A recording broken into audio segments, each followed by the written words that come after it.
From the Arizona Daily Star and Tucson.com, this is the Wildcast. Appreciate you guys for listening to another episode of the Wildcast. I am Justin Spears, here with Michael Lev. First week of the Arizona football season in the books. Wildcats beating the Lumberjacks 38-3. We'll briefly look back on that game. Also answer your guys' mailbag questions. Appreciate you guys for always participating in that every single week.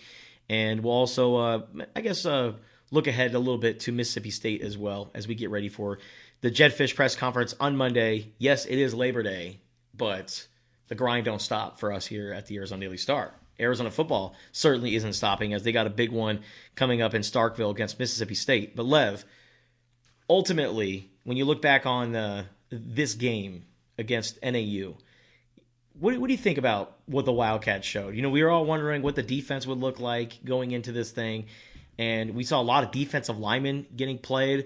I was really surprised the number of snaps that Justin Flo played. You know, Daniel Haimuli, the Washington transfer, you know, he edged him out at the starting linebacker spot, and I really thought it would be more like 60-40 in terms of snaps played between Haimuli and Justin Flo, and the snaps were very lopsided. Daniel Haimuli mostly played middle linebacker for Arizona. Justin Flo only played 10 snaps on Saturday. So what do you think about that? The defensive line rotation, the safeties, the defensive backs, et cetera, et cetera. Yeah, I think the thing that stood out to me the most was the play of the defensive line in general. I watched the Pac-12 Network replay of the game this morning. We're recording this on Monday, just before noon, and I had a lot of notes on defensive linemen. And I'm thinking to myself, like, that hasn't really been the case around here in a while. Bill Norton might not show up in the stats that much, but he had a huge influence in this game, just collapsing the pocket, pushing the line back.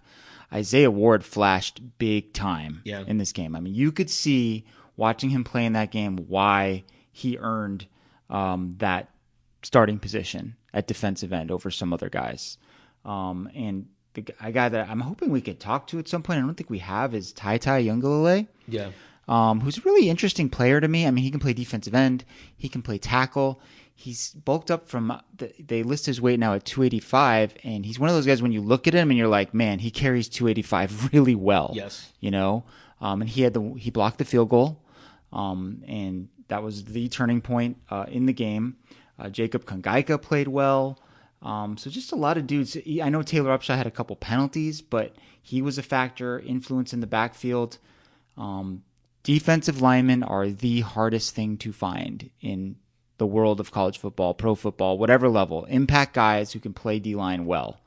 And it seems like they've done a good job of, you know, getting veterans at the portal, finding some younger players with developmental traits, and kind of putting all that together. Mm-hmm. And I think that Tai Uyuagalelei is definitely kind of like almost like the Sam Longy of the defensive line. You know, Sam Longy is the sixth starter in a way, and where you can kind of plug him in anywhere at guard or tackle. Tai is kind of that same mold for Arizona. And we saw Sam Longy actually start on Saturday, right, in place of Raymond Polito, who had what Jed called a little bit of a bike accident. I don't know what happened, but they're hopeful that Raymond Polito will be ready to go for the Mississippi State game. We also saw Traden Stukes.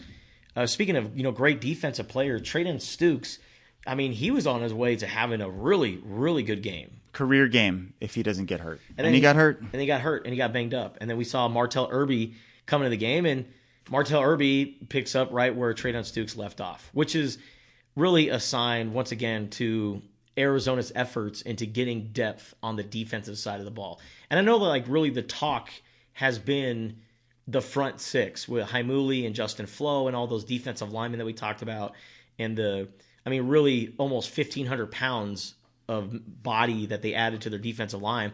But I mean, they've had some newcomers really shine in that defensive secondary. And I think also another one that has really ascended over the last several weeks is Dylan Wyatt too. So we're looking at multiple levels of Arizona's defense really improving, and they're really, really too deep at every single position, which is a good thing. Yeah, they've done a really good job as a staff of not only, bringing in the higher end recruits, but working the back end of the roster. Martell Irby, they kind of lucked into him in a way because he was looking for a place to play ball and had a relationship with Johnny Nansen. But Johnny Nansen will always tell you, hey, relationships go a long way. And good for him for getting a scholarship, too. Yeah, that's one of the great early storylines of the season, for sure. Dylan Wyatt is someone that they saw something in. And again, Johnny Nansen had a connection somewhere in the coaching world and got a recommendation. And he's emerged as a starter. And because of that, you don't have to play two, pretty green sophomores in the starting lineup if Takario Davis were on the other side. And yet Takario still made a great play. He did. Oh, yeah, he sure did. Yeah, the field goal return for touchdown. Talk about right place at the right time. Yeah. That was nice. And watching the replay of that, Irby was kind of running alongside him. And, of course, the whole sideline's going completely crazy. That was a very cool play. But, yeah, and I like linebacker. You mentioned it. Justin Flo played only 10 defensive snaps in this game. I don't know if they didn't want to show a package or something that they might break out against Mississippi State, or, hey, they did such a good job of bringing in talent. Daniel Hamuli's just been better. Yeah. And is deserving of the spot. Meanwhile, you've got 3 freshmen that look pretty promising. 2 of them played in the game, Kamuela and Tay Brown. And I don't think Leviticus Sua got in there. But, hey, you know what? When I was at USC, when I was covering USC, they had a ton of great recruits, as you know, every single year. A lot of those guys didn't play right away because they had developed depth in the program, and you could take your time with them. It's harder to do that in the portal era because guys now have an escape hatch if they get impatient. But I remember a lot of really, really good college football players or future NFL players who started out, they either redshirted their freshman year or they only played on special teams. Yeah. That's how you do it when your program's in good shape. And Jed Fish and his staff have done a good job of getting the program to a point where they can afford to do that. When I was actually talking about this with my brother over the weekend because he was asking me, is Colorado really that good? And how did they get so good so fast when they went 1-11 last year? And I told him, well, yeah, they had an absolute exodus in the offseason. And turned over the entire roster. And they got all these guys from the transfer portal, and you can just totally redo your roster in one season. USC did that. And now that Lincoln Riley's had 2 seasons of doing that, now USC is one of the top teams in the country. And also, how about the Pac-12 for going 13-0 this weekend or over the last 2 weekends? Yeah, we'll talk about the sorry state of our Pac-12 picks on our second podcast this week. But yeah. Storyline in college football: Colorado and the Pac-12 undefeated, and most of those games weren't close. Yeah, you know what the closest game was of any? ASU, Southern Utah against Southern Utah, 3-point margin. Colorado was close too. That was the same margin, 3 points, but that was an upset. They were 20-point underdogs in that game. Games that Pac-12 teams were expected to win. The only one that had any drama whatsoever was ASU. Mm-hmm. So great start for the league that's not going to exist a year from now. It's just very Pac-12, if you ask me. So we talked about all the stuff on the defensive side of the ball. Offensively, to me, it was kind of what I expected. Now, I did not expect the running backs to be so effective in the passing game. I thought that was a really encouraging sign for Arizona. But I thought for the most part, the Wildcats kept it pretty vanilla. And you expected that, right? Because Arizona should go out and dominate NAU and do just enough to get the win and obviously still dominate. But keep it very basic so that way against Mississippi State, you can almost kind of throw the kitchen sink at them and just throw a bunch of stuff. Yeah, they only had 24 pass attempts in the game. There's a long stretch, the end of the second quarter, start of the third quarter, where they didn't even have the ball, right? They were going in to score. Jaden DeLora fumbled. NAU got the ball back, and then NAU was going to punt, and then roughing the punter. Yeah. So they keep the ball for the rest of the quarter. Then they had a long drive to start the second half. So not as many plays as we're used to seeing. from this Arizona offense, more like an NFL type total. I mean, maybe a little bit that had to do a little bit with the new clock rules, but it was just a weird sequence of events there that kept the offense off the field for an extended period. And yeah, we didn't see a lot of pyrotechnics from the offense in this game. We really didn't. A lot of dump offs to the running backs, not that many targets for the wide receivers. Didn't even throw to Tanner McLaughlin the whole game. A couple interesting plays. We were talking about it before the pod. That kind of rollout throwback screen was cool. And they did, they had the slot fade for a touchdown, and then they turned, then they threw to the screener, the next time down in that same area. So that was kind of cool, but I think they held a lot back. Yeah. Because they knew that they could overwhelm NAU with their manpower, and they were able to do that. So last year at this time, we didn't really see Jayden de Laura much as a runner. He didn't really start using his legs until after the Mississippi State game last season. On Saturday, we saw him really use his legs. We saw him break out for a 53-yard touchdown run, which is the longest run of his career. And we also saw him go what Jed Fish called fullback mode and lower his head and try to truck a guy. And it really... It was not a smart play. It was not a smart move. No, it really cost wasn't. Arizona, and he fumbled it. I mean, he could have gotten himself. Injured too. He hurt himself, had to go to the medical tent to examine himself, and then he fumbled it. That's the key thing there is that he lost the football when he could have protected himself and kept the drive going. So Jayden de Laura, one thing that I do give him a ton of credit is that we've seen him learn as a quarterback. Early on last season, didn't run. So what did he start doing? He actually used his legs in certain moments. He picked his spots to run, and it was really in sync with the offense. It was really in rhythm. Jayden added some weight in the offseason, and I think that he was very maybe overzealous or just a little too confident in that his weight could allow him to overpower a defensive back from NAU, and he was humbly reminded that, dude, you're a quarterback. You have to protect yourself. And when you're in space like that, you really expose yourself and you're really at risk of injuring yourself. And do you really want to do that in the season opener? So I think Jayden knows that he should have done it differently. He even admitted it in the post-game press conference. But yeah, that's just something you can't do. He put his head down. Yeah. That's the part that I didn't like. If you're going to run into somebody and you're a quarterback, a right-handed quarterback, lower your left shoulder into the guy's chest, or just kind of go down, just kind of do a forward roll kind of thing. I mean, it's easy for us to say because we're not there and you get caught up in the moment and he's super competitive, you know. I will say on the run for the touchdown, he got contacted by, I think it was like a pretty big defensive end initially as he was running to the outside, kept his balance and was able to scoot down the sideline. Everyone throws around the bigger, stronger, faster. Like that's kind of the goal for everybody, but I think it was evident on that play. And as I was watching the replay today, I was thinking to myself, the last time we saw someone do a play like that, who's a quarterback, the Desert in Ghost, Arizona uniform, yeah, my guy, Khalil Tate. So, it's been a minute. That was an eye opener.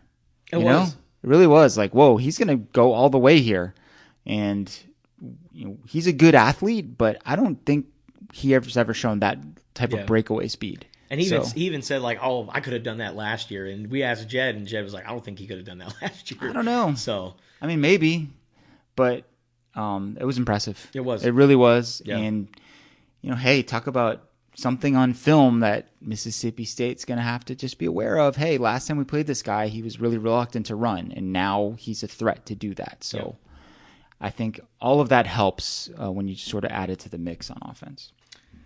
All right, Lev, let's dive into some mailbag questions. I know you got some leftover ones. I solicited questions as well. So we got a whole mailbag. Man, we're going to dive right into it. So you start. So let's go with Brad Malone. After seeing the first game, he asks, what percentage would you give the Cats of playing in a bowl game? Thanks. I would say about 80%, 70%.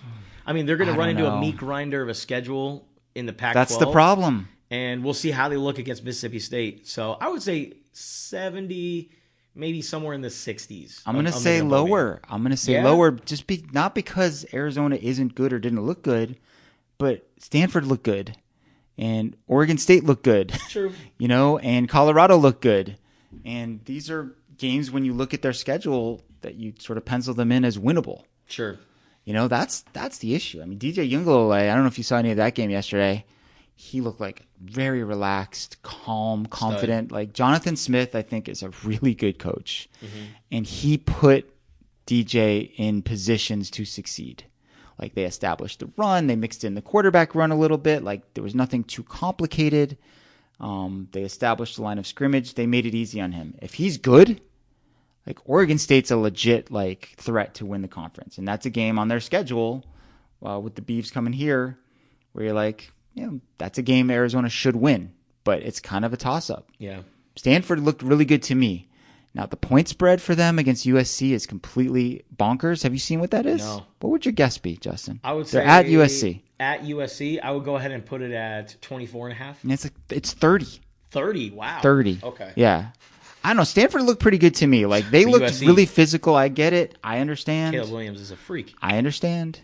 I know that play that he made, like leaping out of bounds and throwing the ball to our old friend Dorian Singer was incredible, but I don't know. 30 seems crazy. Stanford looked very competent to me. They don't play Cal this year, but Cal looked really good on the weekend. Just the conference is tough. That's the challenge. So getting to that 6-6 mark and making a bowl, I'll put it at 55%. 55? Yep. All right, so Rio Imoy. Imoy is not traveling to Mississippi State, but Imoy also asked, how is the team preparing for all the cowbells in the stadium? I don't know. That's something to ask Jed Fish. Maybe they're going to pump in some crowd noise that's resembling Come to practice cowbells. this week and bring a cowbell. Maybe they'll have some sort of open sort of a practice feature. for But fans. yeah, no, it's going to be loud Yeah. for sure. I mean, that's a big SEC stadium. They've got a whiteout promotion going on down there. They had a lot of penalties in this game. Right? They weren't that many of the procedural nature. They were mostly, a lot of them were personal fouls. Yeah, And there was a false start in there, but that happens. yeah. You can't let that get you off schedule on the regular in a tough road environment like that. So I'm certain that the silent snap count will be a huge point of emphasis this week.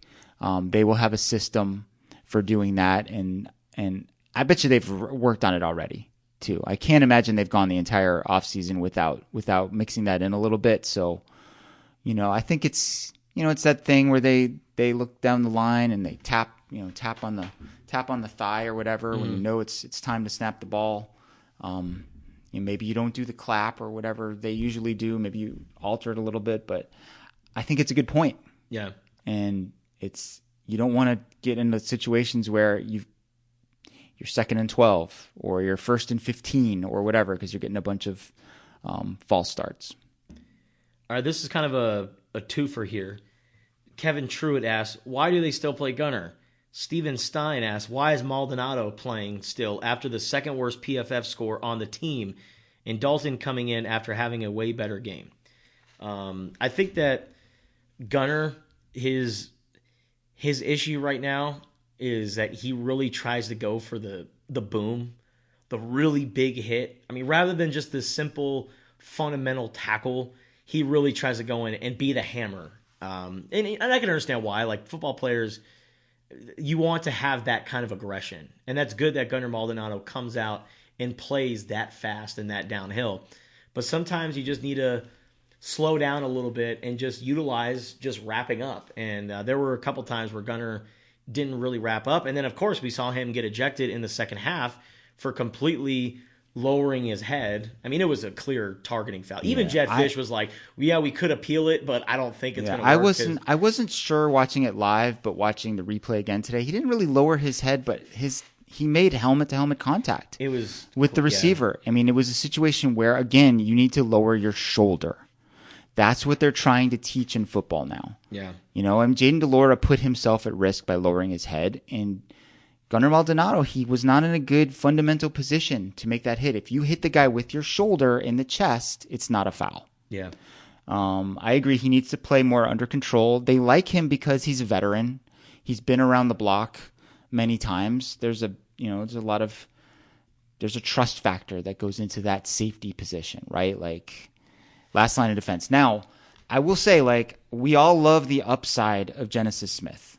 And I think eventually this season, kind of similar to Jacob Manu last year, I think maybe halfway through the year you might see Genesis emerge in that starting spot. But it's hard to throw a true freshman in there right away. I mean, we're going into this game we just mentioned at Mississippi State, the cowbells, SEC, nighttime, whiteout, all of that. You want to throw Genesis Smith out there, or do you want to throw someone like Isaiah Taylor, who's been in the fire, who's seen some things in college football? Yeah. I think be a little patient. There could be some changes down the road at that position, especially if Gunnar doesn't play better. I mean, you can't be trying for the blow-up tackle, and missing guys or getting yourself kicked out on a regular basis and hope to keep your starting job. Well, Gunnar is going to be suspended for the first half of the Mississippi State game. Now, this kind of adds a plot twist to that safety battle that we've been talking about a little bit all training camp between those 4 to 5 guys. What if, now, Isaiah Taylor, he comes in and he plays very well at that free safety spot.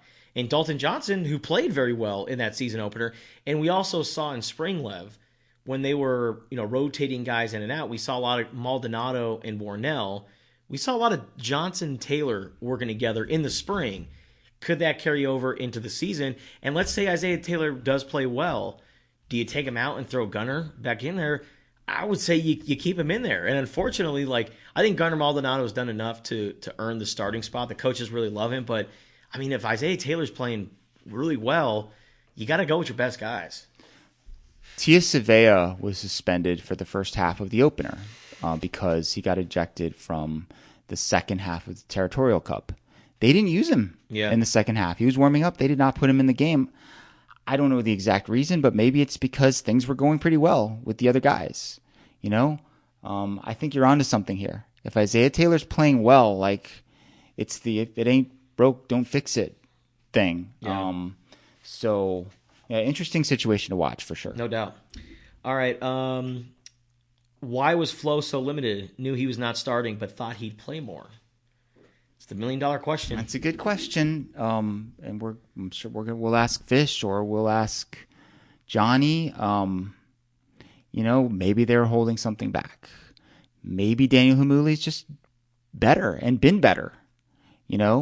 I can picture Johnny saying the best guys are going to play and just kind of leaving it at that, Or maybe there's something that they have in store for Justin Flo. If you look, it's hard to figure. They don't have an exact count of how often the defense blitzed, but if you look at the other team's quarterback pressure and depth on PFF, they will tell you, how many times they were blitzed. Mm. The initial number, it's changed since the other day. The initial number was 5, and that they've lowered it to 4.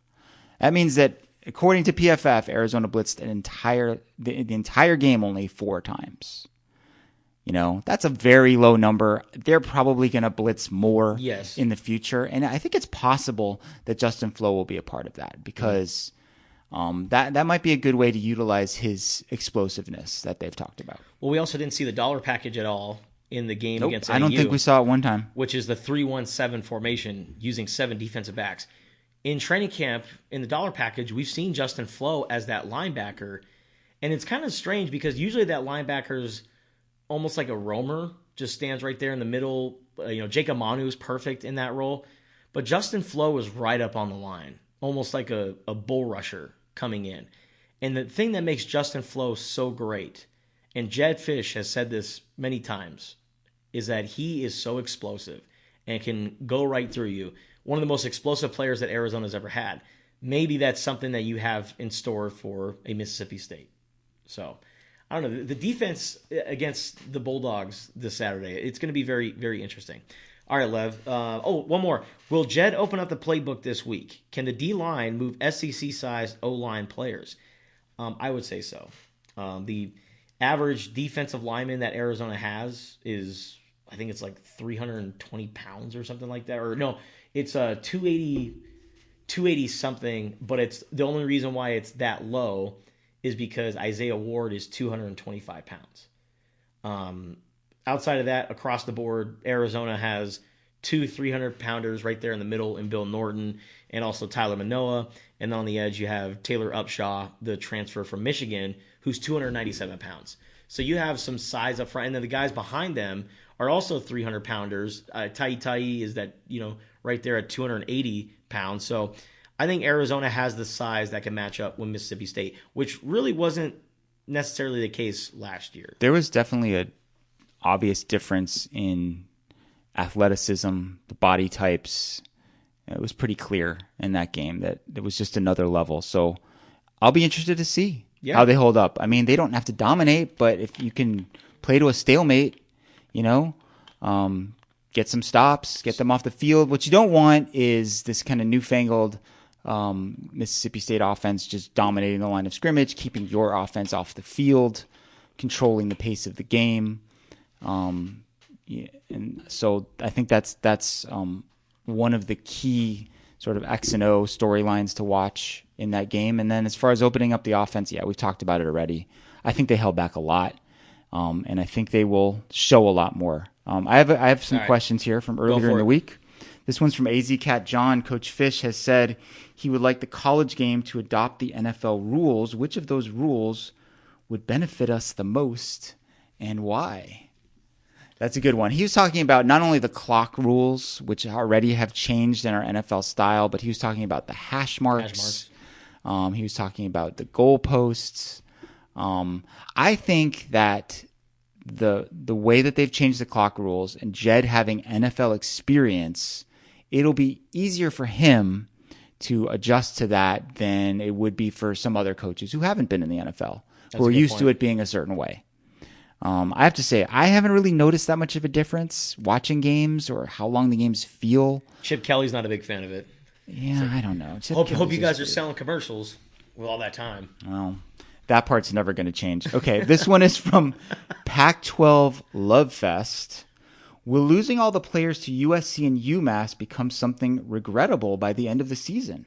Losing that experience, etc., how much of an effect will it have on the season? Justin, you're shaking your head. No, because you have the transfer portal. You're losing veteran guys, but you're also replacing them with veteran guys. Oh, and by the way, you have second-year guys also coming back. No, it's not going to affect them whatsoever. Yeah, I mean, I would say that most of the guys who went to UMass are guys who were not in Arizona's short or long-term plans. The only exception I would say is Anthony Simpson is someone that they probably would have liked to have had here. He would have fought for that third receiver spot, very good special teams player, etc. Now, the guys who went to USC are all really good players. I think if those three guys were here, they would be starters. But as you said, I mean, you can replace people. I mean, that people have to get used to the new world of college football. I mean, there's an outflow and an inflow. And there's more roster turnover than ever. And if the NCAA keeps the rules in that they have now, where there's no limit on how many players you can bring in, you can do what Deion Sanders did, and you can turn over your entire roster. Okay, I got another one here for you, cool. Justin. This one's from Joe. He says, from an organizational standpoint, who allowed Steve Keim to be around the players? Oh, man. He's about the worst type of person we should want around our team. Every speaker so far has been a person of character and morals. Keim is not that. Why don't you give a little background on what happened with that, Justin, and why, maybe it wasn't such a good idea? Yeah, so Steve Keim came in, and I think it was a part of the We Educate Wednesday system that the Wildcats have, where they bring in motivational speakers, people tied to the NFL, people that have significant status, and they come down and they give the team a speech about life and how to present yourself, accountability, how to be responsible. And these are all the things that Steve Keim was preaching. And you also have a guy who has been arrested for DUIs, has had a very tumultuous career as the general manager of the Arizona Cardinals. There's not been a lot of good things to come out of the Steve Keim era with the Arizona Cardinals. I'm willing to bet that person who put that tweet in your mailbag is an Arizona Cardinals fan. I'm willing to bet, but I thought the exact same thing too. And there was an overwhelming amount of criticism from fans and a lot of people on Twitter, so much to the point where Arizona football deleted the video. The video no longer exists on Twitter. So I don't know. And I think that right when the video came out, that's when the news about Steve Keim using burner phones with Steve Wilkes and that whole situation, like it happened right on that day. It was just a mess that I think Arizona didn't really want to be a part of, so they took down the video. You're never gonna bat 1,000, right? Like we've had bad takes, right? Sometimes a coach calls a bad play. They have done a really good job as an organization of creating a good culture here. They've had a tremendous run of excellent guest speakers for the We Educate Wednesday, or bringing guys in the off season. NFL coaches, Bill Belichick, Zach Taylor, Brian Billick, Pete Carroll. This was a miss.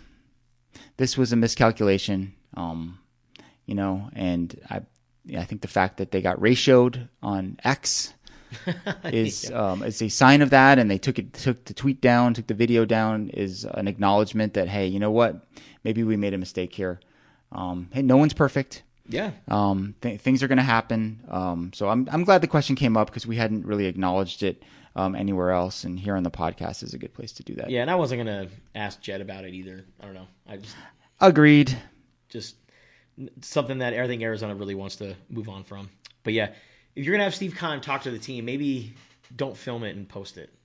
And maybe Steve Keim is, the kind of guy to come in and talk about accountability, because he's learned. You think he's learned from his mistakes in life, although he's made quite a few. But yeah, swing and a miss, I would say. So I got one more for you. All right. I'm not going to read anything specific, but definitely a lot of comments about the uniforms. Yeah, very Patriots-esque. Some subtle changes to the uniforms, different striping on the shoulders. The font is different. On the numbers, a little bit smaller. Yeah. What do you think? The 4s don't look good. That 4 on T-Mac, it looks smaller. Yeah, they are. It's definitely a smaller font. It looks like Arial Narrow. Yeah, I've been trying to cite something from. I spent a lot of time in the Microsoft Word program, so I kind of know a lot about the fonts. But I'm like, hey, I know my eyes aren't getting that bad, but I actually found myself squinting quite a bit on Saturday. Now I will say it's not as bad as when they had red numbers on blue jerseys, or blue numbers on red jerseys without any sort of outline. Those were really bad. Even watching on TV, often would be blurry, despite the technology that we have to make everything so clear. But subtle changes. I think so. It's going to be a whiteout for Mississippi State, so they're going to wear dark jerseys for sure. You had the suggestion of them wearing their military ones for that game. I don't know. Maybe they're saving those for the actual military appreciation night, but they're either going to go blue or blue and white for that game to have the contrast. People also, I've seen this on Twitter /X. People like the red jerseys from your heyday as a U of A fan. Oh yeah, Justin. They want a red. Yeah, they want a red jersey alternative. Yeah. So I don't know. Maybe that's in the card. Not this year. It doesn't seem like it based on everything that we've seen. But maybe in the future, there could be something. I think they're going to go military theme this week. Just a hunch. And I think the fact that maybe it's a couple days before 9/11, right? Maybe they have that factor. I don't know. And plus, it's a really big game. It's what TV channel is the game on? SEC. Oh, SEC Network. Yeah. So I was going to say, maybe you really want to, on a big game, on a big platform, show off some cool uniforms. I don't know. I think the military look would be cool. But yeah, the red alternates from the Nick Foles era, those were awesome. Also the ones from the Willie Tuitama era that had Arizona on the lower backs. Yeah. Those were always good. One thing that they to me have not done very well here is when they have a white out or a blue out or a red out or whatever. To me, you need to coordinate the jerseys that they're wearing in the game with what the color out is, right? So if they have a red out in the future, let's have red uniforms for that game and that game only. Yeah. Right? Doesn't that make sense? It doesn't make sense to have a red out and then wear white or blue jerseys. So, yeah. Hey, let's work on that, U of A. No doubt. All right, any more questions? No, I think we're good here. All right, cool.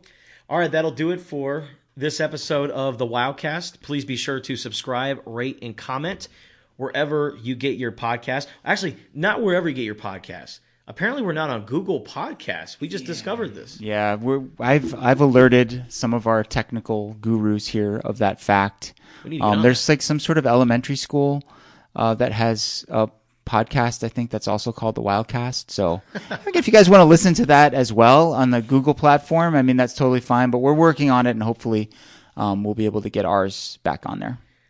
We here at the Wildcast are for the kids, but also listen to our podcast on Apple, Spotify, other podcasting platforms that isn't Google Podcast.